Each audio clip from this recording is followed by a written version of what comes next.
Hello and welcome to Malhotra's IAS. So as we promised that day that we are going to bring for you the entire week series in which we are going to discuss and analyze the UPSC 2022 mains examination.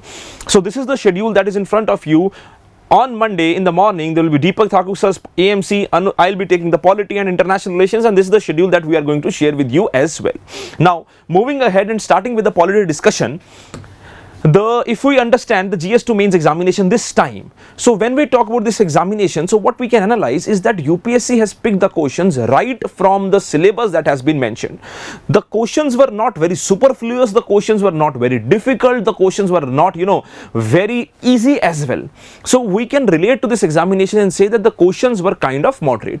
But yes, as UPSC always does, that UPSC keeps the questions to somewhat tricky level so that at least you should apply a bit of your brain and answer those questions. So if we look at the syllabus, so moreover मोटा अगर हम देखें, so what we can decide कि हम ये देख सकते हैं कि UPSC ने कुछ चीजों के ऊपर बड़ा significant focus रखा है कि बेसिक टॉपिक से सवाल उठाए, जैसे कि अभी I am going to tell you that which topics were picked right from the syllabus that has been given by UPSC, and similarly some of the issues that UPSC people ignore but UPSC does not ignore are the case laws. Now we all discuss and we all analyze in the classes as well some of the very important cases like case Vrunda Bharti, Golaknath case, then IR Kohilo case, then right to privacy judgments. So all we do that, but UPSC picked some very important cases and focused on some case laws as well. So if you want that I should make the videos or the institution should make the videos on the case laws and important case laws, you can comment in the section below so that we can make an entire series of the cases that were in the past which are important, and will continue to keep that series alive with any relevant case that Supreme Court takes a decision on. So if you want, you can comment in the comment box and we will definitely make the series entirely related for the cases of the Supreme Court and the cases related to the constitutional evolution. Now moving forward, this is exam. So this year, out of the polity portion, somewhere around 135 marks were asked by UPSC, right? So UPSC has given a kind of a weightage to some exams as well, to the basic portions as well. So 75 marks were kind of asked from your paper of governance. The other questions, 4 questions were asked from your IR portion, and the rest of GS2 was given, or the rest of weightage to GS2 was given to what? Was given to the polity portion.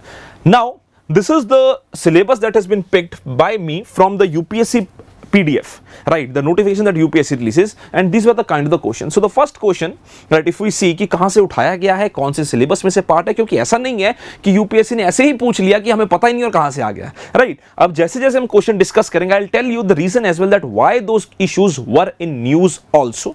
So the first question was that constitutionalization of environmental problems by the Supreme Court, ऐसा एक सवाल था. अब ये question कहां से आया है? आपके सिलेबस में the topic has been given that Indian constitution features and evolution, that how the rights of the Indian people have evolved, how the rights has been evolved by the Supreme Court as well according to the various judgments given by the court.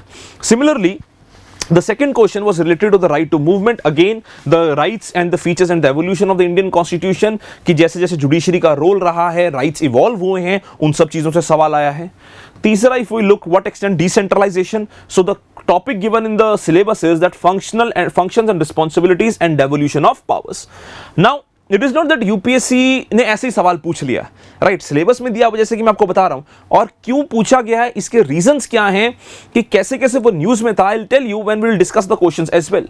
Then role of vice president of India as the chairman of Rajya Sabha, ये आपके syllabus में दिया हुआ है. Parliament and state legislature structure, functioning, conduct of business, power and privileges and issues arising out of them. Similarly, National Commission of Backward Classes, the constitutional and non-constitutional bodies, the ROPA specific topic has been mentioned in your syllabus, that is ROPA, and ROPA is one such topic which UPSC is kind of asking since last many years. So if you are an aspirant and if you have attended our classes, obviously in the classes we cover ROPA. I give the notes of ROPA as well in the PDF form as well. I provide the notes to every aspirant in every class about ROPA. And moreover, if you are preparing yourself or if you have not discussed or not analyzed ROPA, so I'll give you a very advice that you go back home, read ROPA, a very important part of ROPA, and try to make your own notes around 4-5 pages in which what you want to write or what you can write is the conditions of the ROPA, what are the qualifications, what are disqualifications, and the cases related to ROPA which have been given by the Supreme Court of India. Because since last couple of years UPSC has been consistently asking the questions out of ROPA. Another topic that UPSC has asked is related to the governor and the ordinance promulgation. Again, the topic is separation of powers between the various organs and dispute redressal mechanisms. Then national political parties, the question related to the functional and responsibilities of the union and the states, president of France and India, comparison of Indian constitutional schemes, and the model code of conduct. Again, a very important portion that was in a lot of news because of the elections and the kind of the misconduct that we obviously see and also see in the electoral process of India, and the responsibilities given to the various constitutional bodies. So from this we can analyze that UPSC has asked the questions right from the topics that have been mentioned in your syllabus.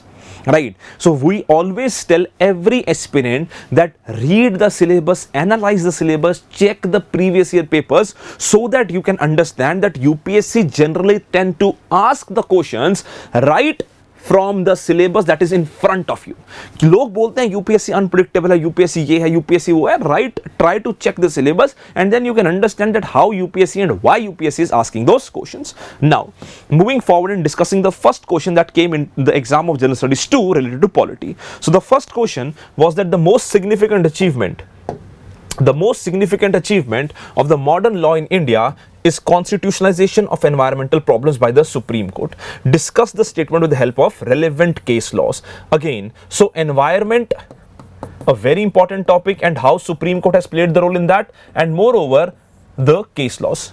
Now, why this was in news? This was in news related to a couple of things. One, there was a judgment that was given by the Supreme Court of India related to the eco-sensitive zones. Then there was judgment related to the Supreme Court given by the Supreme Court related to the Coastal Management Authority zones, rules. Then there was a gas leak in Visakhapatnam, right, in which absolute liability clause was in news, and then there was again a issue of Chennai. So because, and then there was Array Forest that is in news of Mumbai since last couple of years. So there have been so many issues that have been in news, and the courts have been involved related to the environmental issues. The last couple of years if we see, so there have been various issues in which the courts have been involved related to environment. So environment and the relationship of the court became a very hot debatable topic. So that is the reason that UPSC has asked the question related to this particular issue. Now again, as I was saying, or I was telling you that since if you analyze the papers, so since 2017, UPSC has made a trend that UPSC kind of puts forward in front of the aspirants a question related to the case laws. Now in 2017, there was a question related to the right to privacy judgment. Then after a year or so, there was a question related to the cracker bans that the Supreme Court, not UPSC, but Supreme Court put on Delhi. And these are and there was one question related to IR Kohilo. So these are the kind of questions that UPSC has been consistently asking in your examination. So any case that is related to the constitutional evolution and the understanding of the constitution. Now देखो, whenever you read newspaper, इतने सारे cases होते हैं, आप कैसे पढ़ोगे? So you don't have to study each and every case. You don't have to study each and every case. You need to analyze only those issues or only those cases in which the something related to the constitutional evolution and the ideas related to the constitution betterment or the rights of the people are related. Right. So similarly, this environmental case law, so how we could have started the question? Now first let us understand the question and read it once more. The most significant achievement of the modern law in India is the constitutionalization of environmental problems by the Supreme Court. So you analyze this question and you decide or you understand that this is the context of the question. This is the context of the question, that is the constitutionalization of environmental problems by the Supreme Court. Right. So they are asking about the Supreme Courts and constitutionalization of environment problems and with the help of relevant cases. So you have to tell in the answer the cases related to the Supreme Court. You cannot bring in the cases related to the National Green Tribunal NGT. जैसे आपके बड़े सारे cases हैं NGT के, जैसे हम पढ़ते भी हैं, आपका आर्ट ऑफ लिविंग का केस हुआ या फिर पहले क्रैकर बैन का केस हुआ, तो ये सारे NGT के केसेस हैं.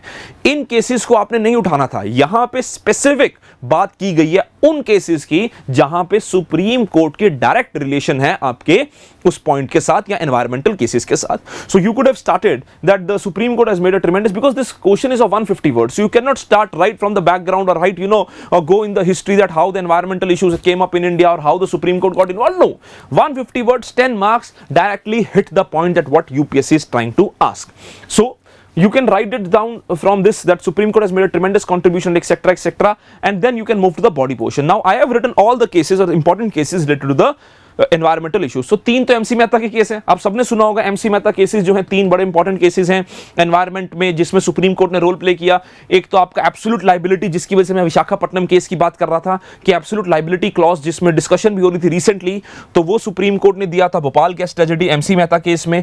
दूसरा गंगा पोल्यूशन केस में सुप्रीम कोर्ट ने रोल एमसी मेहता केस है। तीसरा आपका article 32, article 48A, article 51A, इन सब में सुप्रीम कोर्ट ने एमसी मेहता केसेस में एनवायरमेंट रिलेटेड जजमेंट्स दी थी, राइट। उसमें सुप्रीम कोर्ट ने एमसी मेहता केस में यह भी कहा था कि क्यों, why the environment should become an important topic and should be taught in the schools. So as Supreme Court said in MC Mehta case that the importance of environment, the importance of biodiversity should be taught in the schools. सो उसके बाद ही जो आपकी NCERTs वगैरह सारी चीजें हैं जिसमें environment को इतनी सिग्निफिकेंस दी गई है, वो सब आपके सामने स्कूल्स में बताई गई।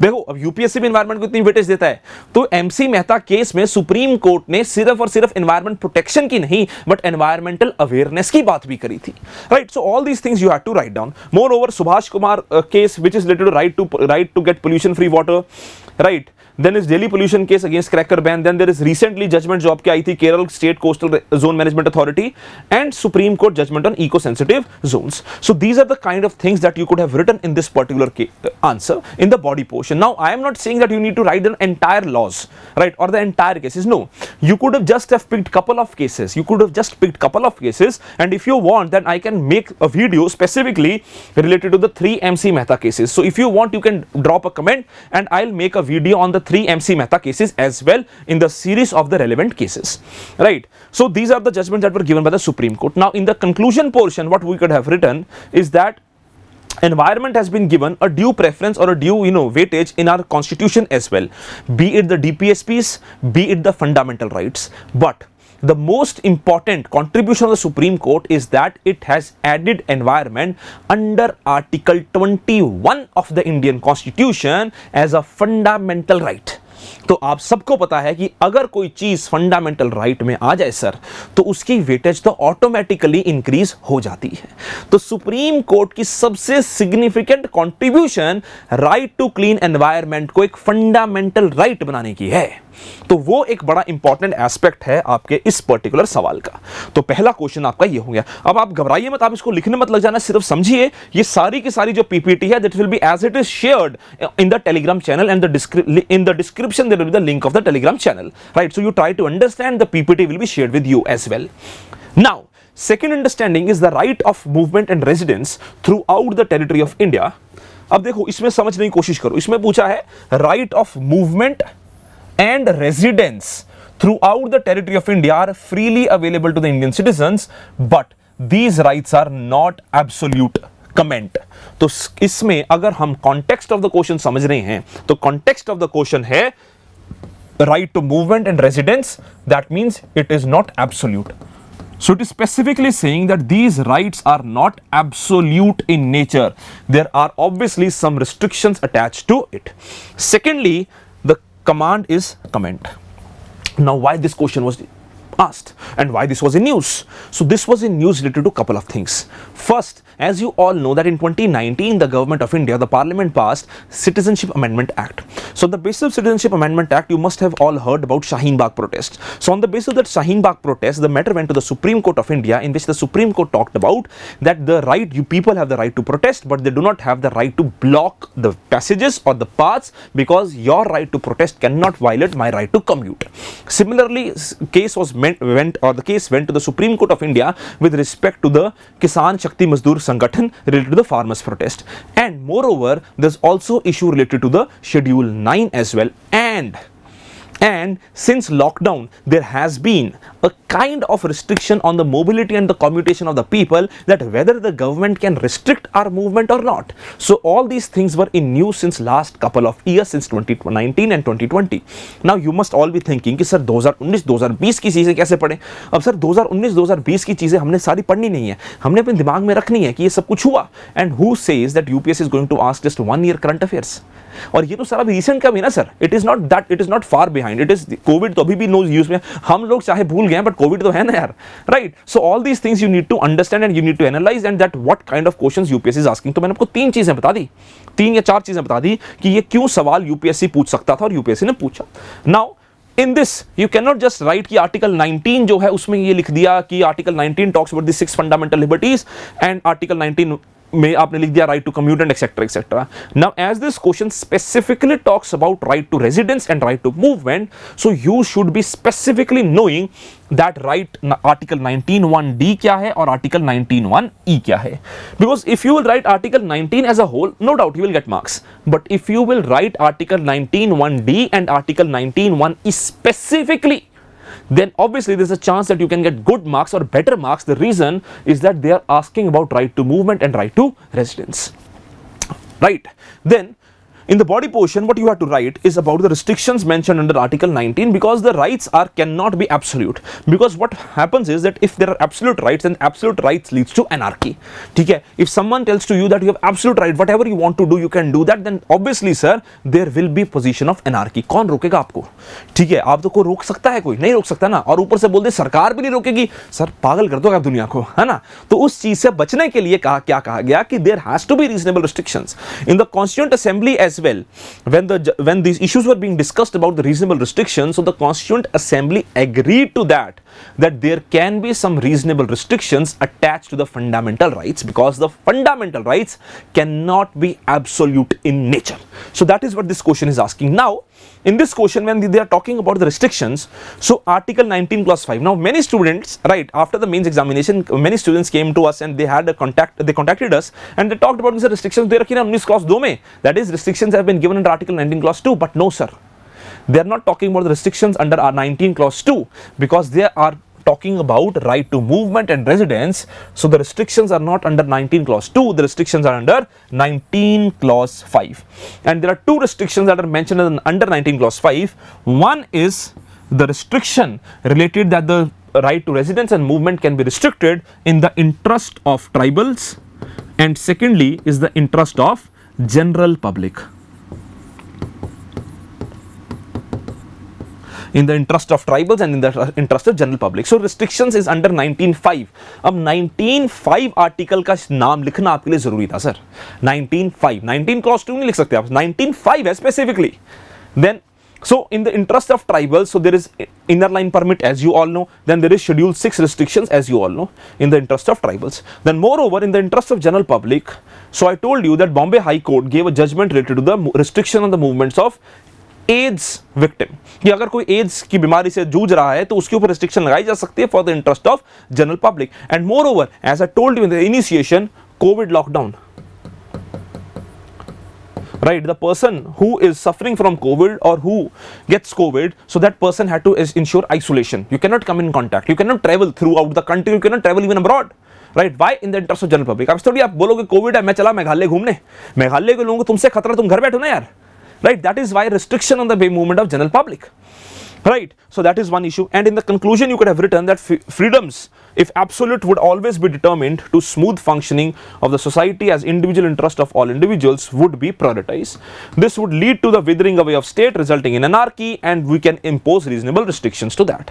So this could have been a conclusion, a philosophical conclusion that you could have given. So this was what was second question. Now the third question was related to the decentralization of power in the changed and the governance landscape, that how it helped in the changing of governance landscape. Now here the command is to what extent in your opinion. So they are asking your opinion. Now your opinion does not mean that we will write yes I think, right? So what you have to understand is that why this was in use first of all. Now UPSC has been consistently asking since last many years the questions specifically related to the local bodies as well. Now 2022 चल रहा है sir, 1992 में 73rd and 74th amendment act आए थे.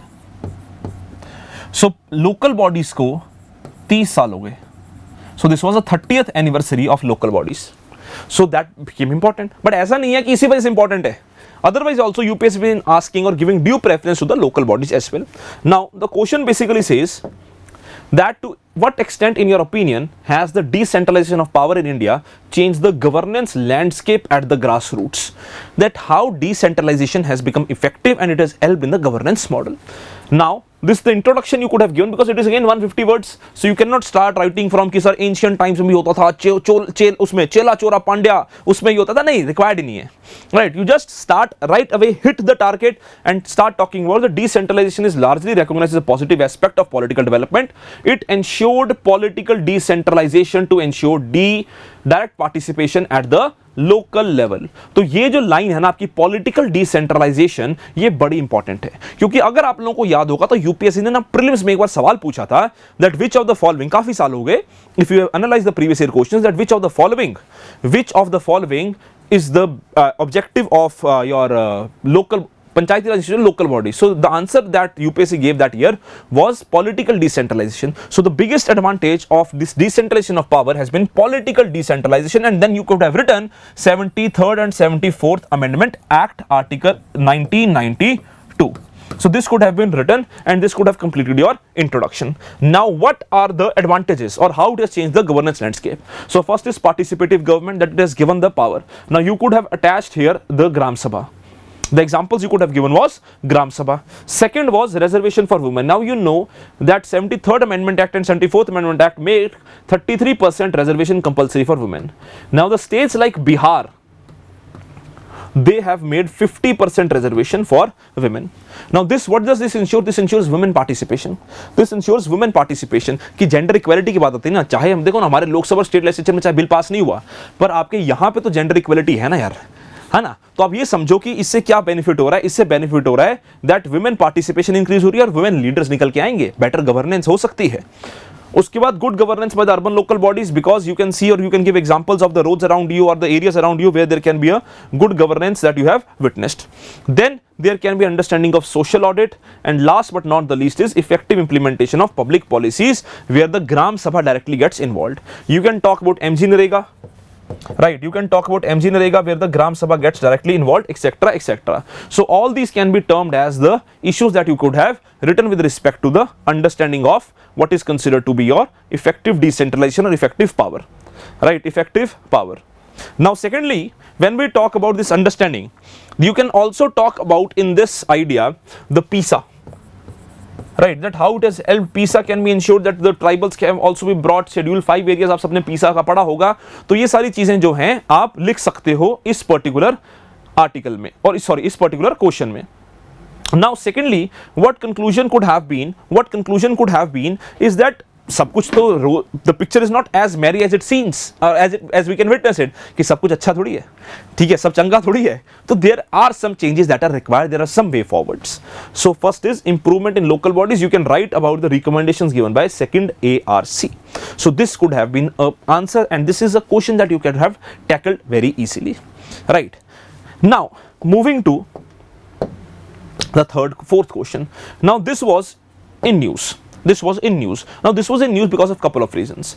Now but first let us understand, let us talk about that what this question is. This question says discuss the role of Vice President of India as the Chairman Rajya Sabha. Understand this. Now you all know that the Vice President of India has two roles. The Vice President of India has two roles. Now the Vice President has the role as the legislative role and he also has the executive role. Now as the legislative role, the Vice President is the Chairman of Rajya Sabha, and as the executive role, the Vice President of India handles or is the head of Rajya Sabha Secretariat, and he has couple of other responsibilities as you all know, right? But now the focus on or the focus of this question was the legislative role of Rajya Sabha Chairman, the legislative role of Vice President, right? तो ये major focus था आपका इस question में. So if we talk about this particular question, right? If we talk about this particular question, so it was focusing on the role of Vice President. Now why it was asked? Because एक तो elections हुए, right? New vice president was elected, first thing obviously you know, and secondly the role of vice president was always in contentions in last couple of years. Now one contention came as the deputy, when the chairman Rajya Sabha was not present in the house and the 3 farm bills were passed when deputy chairman was presiding over the house. Legislative role of deputy chairman came in question. Second thing that came in question was the suspension of MPs in Rajya Sabha. You must have heard couple of months back there were 12 MPs who were suspended from Rajya Sabha, right? So why they were suspended, how they were suspended, so this also brought a very big question mark on the role of chairman Rajya Sabha. Because of all these issues, we could see that the chairman or the role of vice president was questioned. The role of chairman and vice president was questioned. Now, we can start right from the introduction, in which we can say that Article 63 says that there has to be a chairman Rajya Sabha or vice president of India who shall be the chairman of Council of States. Who shall be the chairman of Council of States. Now what we can write is this, that what role the chairman plays, or what role the Rajya Sabha chairman plays. So now he is the ex officio chairman of Rajya Sabha. He is the ex officio chairman Rajya Sabha. That means the vice president is the ex officio chairman of Rajya Sabha. So obviously he has certain very important roles to play.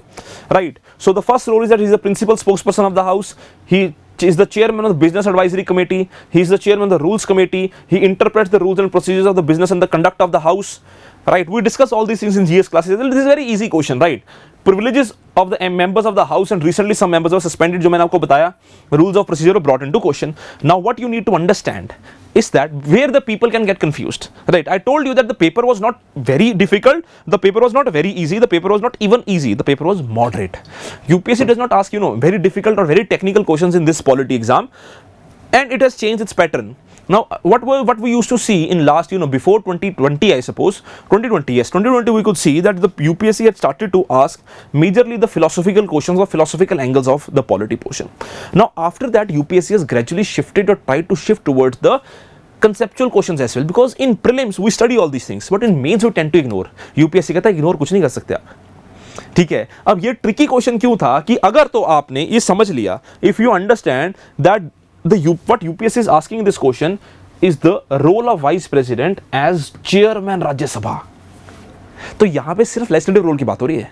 Now many of the aspirants would have written, if you would not have read this question properly, then people may have written the executive side of chairman Rajya Sabha as well, that he is the chancellor, he is all that, and all that he could have written, ठीक है. But no, the legislative responsibility. So I hope you read the question properly before you attempt the questions. Second thing, the next question is related to the National Commission for Backward Classes. Now this NCBC, the National Commission of Backward Classes, has been in news since its formation. Since 2019 it has been news, and it was in news this time as well, that what role NCBC can play, and there was a Supreme Court verdict, or the matter went to the Supreme Court as well in the case of Maharashtra, right? If you remember, then you should also remember that the case went to the Supreme Court in the that whether the president can announce the backward caste or the backward classes, or whether in the cases of the states, the governor and the state government has the power. So the matter went to the Supreme Court of India with respect to the Maharashtra backward classes, and what role the NCBC has to play, what is the power of the president, and what is the role of the state legislature. So what I am trying to tell you and emphasize again and again is that in polity portion, you will see, and you must have seen that in the previous years as well, that the toppers who get selected, the selected rank holders, they get more marks in General Studies 2 exam. Why they get more marks in General Studies 2 exam is because the relatability. If you are following the current affairs, if you are reading the current affairs properly, then there is enough relatability that you can make, and that kind of relatability comes from the understanding of current affairs plus static. So as I am telling you that NCBC question, the issue of NCBC was in news since 2019, and recently the judgment given by the Supreme Court with respect to the Maharashtra case of backward classes. So these two issues brought NCBC, or National Commission for Backward Classes, in news. So now let us understand that what this question asked. This question asked, discuss the role of National Commission on Backward Classes in the wake of the transformation from statutory to the constitutional body. So you just have to tell the role that the NCBC plays. In the introduction, you can write about the 102nd Constitutional Amendment, which inserted Article 338B and 342A to examine the complaints and welfare measures regarding the social and educationally backward classes and the backward classes, right? So आप यहाँ पे हिसाब लगाओ. Again, this question is 150 words. So you cannot write about that earlier it was run by National Commission of Scheduled Caste, then 338, then 338A, National Commission of Scheduled Tribe, then 338B, National Commission of Backward Classes. नहीं, सीधा आओ National Commission for Backward Classes 102 Amendment Act. बात समझ रहे हैं आप. उसके बाद आप सबने पावर लिख दी कि इसकी पावर क्या है, and how it has place change the role, that how the role has to be change, and how what are the functions, primarily functions it can create, or what are the primary functions that it has performed. And in the conclusion, you can obviously write that how to make the functioning of the National Commission of Backward Classes more effective, and if you want, you could have quoted the judgment given by the Supreme Court related to the Maharashtra case as well, right? So this was the question that was asked by UPSC. Now again, I was talking about ROPA. Now the question is, बड़ा question है ये, ठीक है. Discuss the procedures to decide the disputes arising out of the elections, members of parliament and state legislature under the Representation of People's Act 1951. Stop. पहला part. दूसरा part, second part, what are the grounds on which the election of any returned candidate may be declared void? Second part. Third, what is the remedy, what remedy is available to the aggrieved party against the decision referred to the case laws? Again, जो मैं बोल रहा था आपको, refer to the case laws. I'll make a video, if you want, I'll make a video on ROPA as well. Right, I'll make a video on ROPA as well, that what are the important things of ROPA and what are the important case laws. जो भी मैं बताऊंगा भी आपको, उसके ऊपर detailed video बना सकता हूं. अगर आप लोग कहेंगे कमेंट सेक्शन में बताइए, उसके ऊपर डिटेल्ड वीडियो बना दी जाएगी. घबराने की कोई आवश्यकता ही नहीं है. राइट नाउ इस क्वेश्चन में 3 हिस्से हैं सर. इस क्वेश्चन में 3 हिस्से, लाइटली नहीं लेना इस सवाल को. 3 हिस्से इस क्वेश्चन में. Discuss the procedures to decide the disputes arising out of the members of parliament, state legislature under RoPA. कि व्हाट आर द प्रोसीजर्स, कि डिस्क्वालिफिकेशन हो सकती है नहीं हो सकती है, किस प्रोसीजर पे होती है. दूसरा, what are the grounds, what are the grounds that the election can be declared void. And third, what remedy is available to the aggrieved party, what is the remedy available, and refer to the case laws. Very important, refer to the case laws. Now, introduction, you have talked about that ROPA was established 1951, Representation of People's Act was established 1951. किस लिए हुआ था आप सबको पता है. Then you can even say that disqualification mentioned, or there are the grounds for disqualification mentioned under Article 102 for the MPs and 191 for the MLAs, and there is a provision that is written alongside Article 102. If you read Article 102 disqualification of MPs, you will write Article 102 clause 1A, Office of Profit. B में बात होती है CDE. जो Article 102 clause 1 sub clause ई है, उसमें specifically लिखा जाता है any other law made by the parliament. So in the case of any other law made by the parliament, the MPs can be disqualified and ROPA is one such law. Right, so the constitution gives due advantage, or the constitution gives due power to the parliament, that the parliament can make a law so that there can be a disqualification of the MPs, right? And ROPA is one such law. So you could have written this in the introduction as well, because this would have given you an extra leverage or extra advantage, that you are not just talking about ROPA, you've also brought in the constitution कि parliament ने out of the blue power नहीं इस्तेमाल करी. ऐसा नहीं था parliament को सपना आया कि आज हम ये करेंगे, आज कुछ तूफानी करते हैं. नहीं सर, पार्लियामेंट ने क्या करा, पार्लियामेंट ने एक बेसिक सी पावर इस्तेमाल करी. उस पावर में पार्लियामेंट ने एक लॉ बनाया, जिस लॉ के लिए, जिस लॉ पे आपका रोपा एस्टेब्लिश्ड हुआ. राइट, जिस लॉ के ऊपर आपका रोपा जो है वो एस्टेब्लिश किया गया. राइट, अब इसमें हम ये समझते हैं कि रोपा में क्या कहा गया, हम ये समझते हैं कि रोपा में क्या कहा गया. राइट नाउ किस बेसिस के ऊपर हो सकता है, found guilty of the election offences and corrupt practices. Found guilty of the election offences and corrupt practices आपके सामने लिखा हुआ है. Right, second can be related to the imprisonment for 2 years or more. ठीक है, if someone is given the imprisonment for 2 years or more, then the person is to be declared, or his elections to be declared as unconstitutional, and he cannot contest elections even for 6 more years after his conviction or the time of his term. Right, fail to lodge account of his election expenses, having interest in the government. अब मैंने सब लिख दिया आपके सामने, ये सारे लिख दिए मैंने आपके सामने. राइट, अब ये शेयर भी कर दूंगा मैं आपके साथ.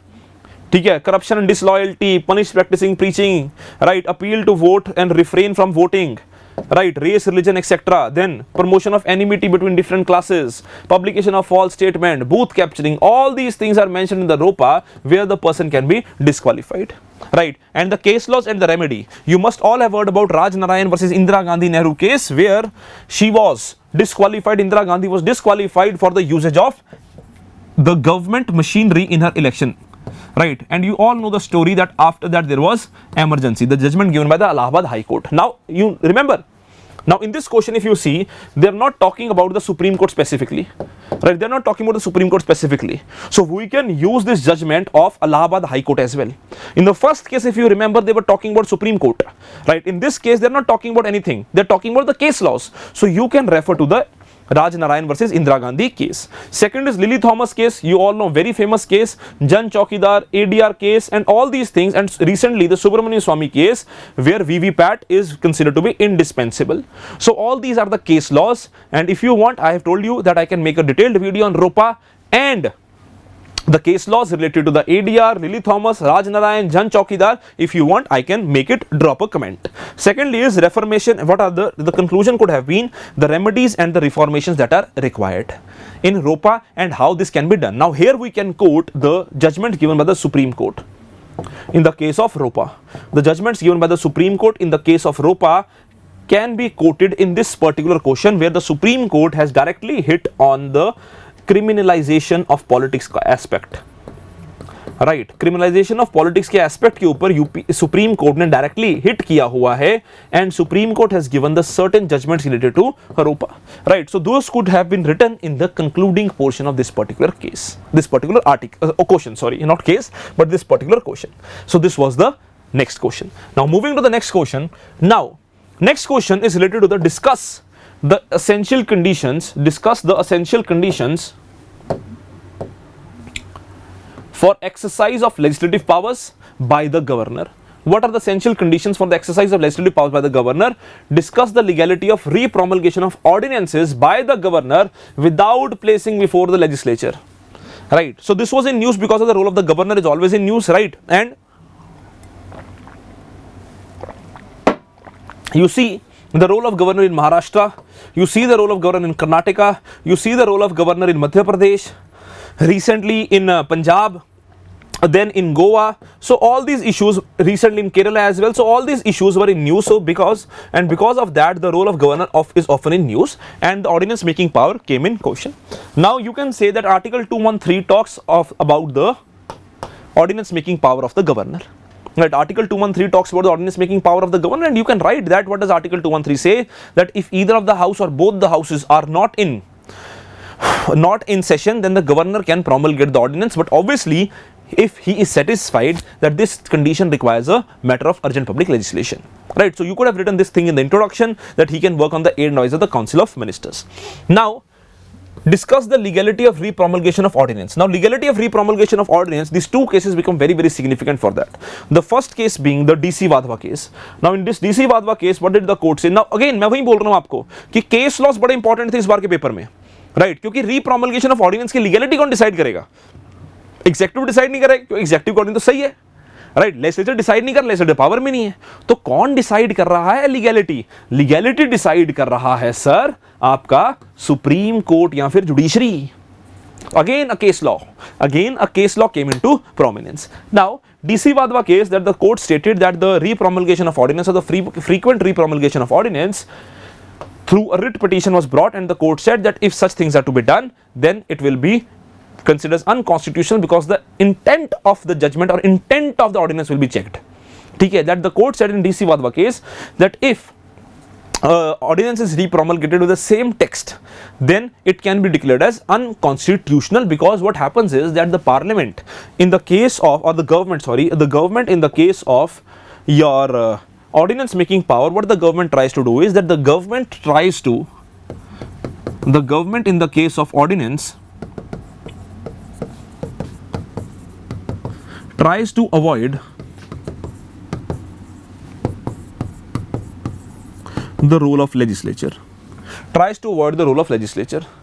right? Now because of this, the executive becomes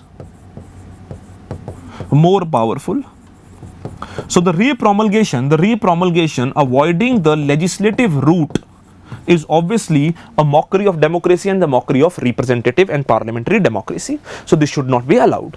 So that is the reason that this repromulgation the case was brought in the Supreme Court, and in DC Wadhwa case court ne judgment di. Similarly, in 2017 Krishan Kumar Singh case, court talked about the issue of ordinances, that it is not about that it has to be absolute, it has to be the satisfaction of the governor that is to be checked. So these are the two things, and again in the conclusion you can talk about that what should be done and how it should be modified and why it leads to the tyranny of executive. So you can talk about the way forward, that how the ordinance making power should be improved and the control should be ensured. Right, now next, this question was very important, this question was very interesting as well. Now this question says that while the national political parties in India favor centralization, the parties regional are in favor of state autonomy. So they are not talking about the state government and the central government, they are talking about the national political parties and the regional political parties. अब ये देखो, यहाँ पे confusion हो सकती है लोगों को कि लोग सीधा लिख देंगे सरकारी, क्योंकि अब जब भी हमारे सामने सेंट्रलाइजेशन की बात आती है ना, तो हमारे दिमाग में हिट करता है यार क्या कि यार सरकारी कमीशन, पूंछी कमीशन, ये सारी चीजें। ये क्वेश्चन क्या है? क्वेश्चन ये है that while the national political parties in India favor centralization, the parties regional are in the favor of state autonomy. So you could have started this question by saying that India is a quasi-federal polity and it is a multi-party system where there are various parties existing in the various states, and in the central level we have also seen the coalition governments. Now why the national political parties are in the favor of centralization? Because we have seen this as well, because one party dominant system, be it the Congress system or be it the system post 2014 in India, what does it ensure? It ensures the decision making, that the executive can become over powerful or too powerful, and the decision making can become a bit easier compared to the coalition governments. Simultaneous elections की बात भी इसीलिए हो रही है, right. ये जो report आई थी उसमें ये भी कहा गया था कि साइमल्टेनियस इलेक्शन से क्या होगा, that national political parties as they have more wealth, they have more resources, right, they can get benefit, and the elections as they will be fought on the base of the national issues rather than the regional issues, so the national political parties will have more benefit. Then decision making convenience, you see COVID lockdown, right, because the national party and the government had the power. COVID lockdown आसानी से ले लिया गया क्योंकि किसी से पूछना नहीं था. Fiscal federalism, example GST. अब एक ही पॉलिटिकल पार्टी होगी, पैसा कब देना है, कैसे देना है, किसको देना है, क्यों देना है, आप खुद देख सकते हो. उसके अलावा you see that in the national political party, if we have regional political parties and the national political parties, and the power are segregated or differentiated, we also see the confrontational politics that is visible, right? Because what was written in the articles recently, that it was stated that post 2014, as one party is dominant in the center, you all know, BJP, right, and in the states there are various regional political parties. Now what we can see in this system is also a kind of confrontational federalism, that there are few political parties at the regional level and the one political party at the central level who are in constant tiff against each other. That is what is known as confrontational federalism, right? So the national political parties obviously don't want that, and the state political parties want to ensure regional autonomy because they want their power, in the state. Then son of soil theory, you see Shiv Sena, you see the NCP, and you see the DMKs and the AIDMKs, all they talk about son of soil theory. Representation of state parties at the union level, this mobilizes democracy, and the state political parties reaches at the level of the center, so the decision of the state is also benefited, and the coalition governments obviously give more bargaining power to the regional political parties, because you see that during the time of the coalition governments in India, from 1990s up to 2014, the regional political parties became much more powerful. Right, the reason why they became more powerful, because they, on the basis of their even one vote, the government could fall. You see, if you don't know, you can go back and search on the internet as well, that how Mr. Atal Bihari Vajpayee's, late Atal Bihari Vajpayee's Sahab's government fell because of one vote. Regional political parties getting more bargaining power. And what you can write, that in the conclusion you can talk about that what is the need of the hour, collaborative federalism. And as per the Supreme Court, federalism is a part of the basic structure of the Constitution. That is what you can write in the conclusion portion as well. Then this question was very, very easy. This was in news because of the election of the Indian president as well as the election of the French president, that critically examined the procedures through which the president of India is elected and France are elected. Now you all know that Indian president is elected, how is elected on the basis of electoral college, and in France, the president, in France we see there is a semi-presidential system. So the power of the president is different and the election system is also different. So how he is elected and how the Indian president is elected, so that is what is there. And the election of Indian president procedure, all of you are aware, so I will not go into that. And in the French president, he is the most powerful person because he holds maximum power. Right, how he is elected, the entire understanding is in front of you. So this was a very factual kind of question. If you know, you know. If you don't know, you cannot write something. ठीक है, ऐसा नहीं कुछ भी लिख दोगे. Right, so this is a kind of question that was asked related to this. And the last question was, discuss the role of election commission in the India in the light of evolution of model code of conduct. Now this model code of conduct was news since 2019 Lok Sabha elections, because there were so many ups and downs in the Lok Sabha elections and the elections aftermath that the model code of conduct and the role of election commission has always been in question or in debate or in contention. Now this model code of conduct, this is the introduction that I have provided to you. That set of guidelines 1961 में सबसे पहले introduce करा गया था, उसके बाद 1991 से इसको परमानेंटली यूज में लाया गया है. ठीक है, तो क्या करता है मॉडल कोड ऑफ कंडक्ट कि किस तरह से इलेक्शन कमीशन को एक मॉरल पावर देता है to keep a check over the system. Now in 1991 election commission decided to enforce it more forcefully, और ये सारे जो प्रोविजंस हैं ये इलेक्शन कमीशन को पावर देते हैं with respect to the model code of conduct. But the problem is that model code of conduct is not legally binding. You see that there were hate speeches, right, social media, and so many things have been introduced, but the Election Commission of India does not have a power to keep a check on all those things under MCC or Model Code of Conduct. So what is the need of the hour is that this Model Code of Conduct should be legally binding and the Election Commission's power should be increased. So this was what was the question of Model Code of Conduct. So I hope you have understood.